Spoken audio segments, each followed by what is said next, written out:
Today we are doing lesson 3. The homework looks just like the problem set, so I'm going to go ahead and do the homework with you so you can kind of see what you're doing, and then you can go ahead and do the problem set on your own.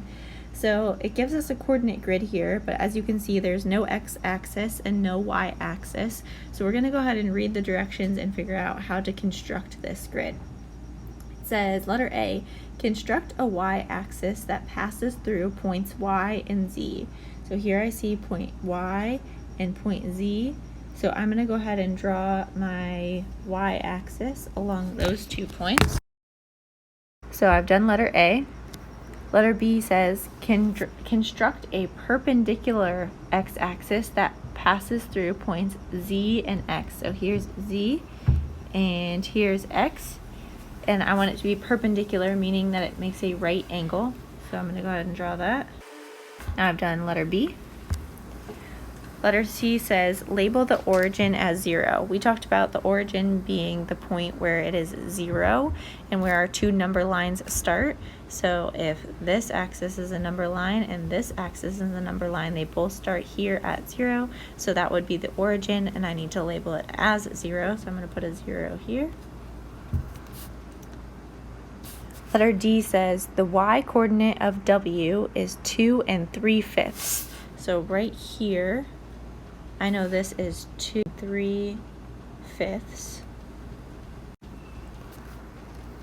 Then it says label the whole numbers along the y-axis. So I'm going to guess that if this is 2 3/5, they're counting by fifths, but I'm just going to check to make sure. 1/5, 2/5, 3/5, 4/5, 5/5, or 1 whole. 1 1/5, 1 2/5, 1 3/5, 1 4/5, 1 5/5, which would be 2 wholes. Then I have 2 1/5, 2 2/5, 2 3/5. So that works perfectly. And then I'm going to go 2 4/5, 2 5/5, which would be 3 wholes. So that's how I figured out how to label my y-axis. Next up, letter E says the x-coordinate of V is 2 2/5. Should be 2 2/5. Once again, I'm going to guess that they're probably counting by fifths. So 1/5, 2/5, 3/5, 4/5, 5/5, which is 1 whole. 1 5, 1/5, 1 2/5, 1 3/5, 1 4/5, 1 5/5, which would be 2 wholes. 2 1/5, 2 2/5. So it does work. 2 3/5, 2 4/5, 2 5/5 would be 3 wholes. So then I have labeled the whole numbers along the x-axis. We're going to keep going with the next set of questions. These next questions, the first one says, identify all the points that have a y-coordinate of 1 3/5. So I'm going to go to the y-axis here. Here's 1, 1 2/5, 1 1/5, 1 2/5, 1 3/5. So I'm going to go ahead and draw a line there.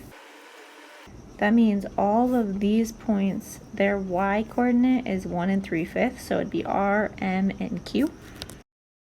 Letter B says, identify all the points that have an x-coordinate of 2 1/5. So I'm going to go to 2 1/5, and again, I'm going to draw a line just because it helps me see. I see O, M, and L. We're going to move on to D. Which point is located 1 1/5 units from the y-axis? So I'm going to start at the y-axis and go away from it 1 1/5 units, which means I'd be using the x-axis to kind of figure out how far away that is. So there's 1 1/5, and the point that is 1 1/5 away from the y-axis is point K. Letter E says, which point is located 2/5 units along the x-axis?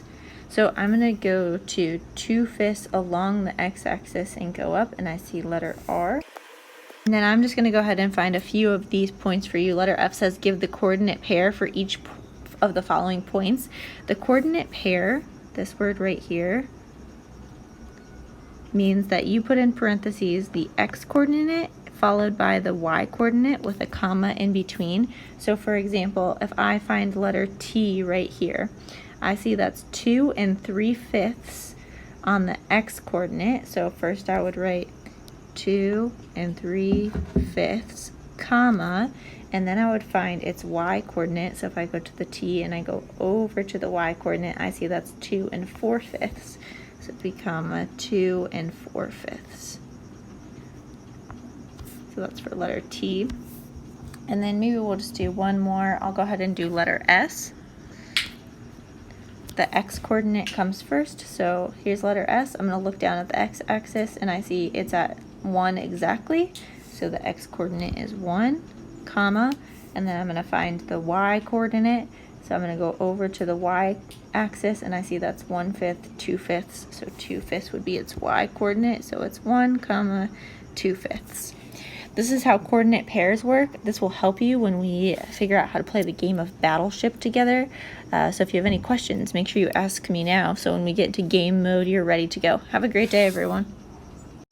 For your problem set today, it should look just like what we did together. You're solving all of number 1. For number 2, you're going to solve A through J and skip all the ones after that. You may also skip letters C and I. For your exit ticket, ignore the exit ticket and just take a picture of your grid from number 1, and that should do the trick.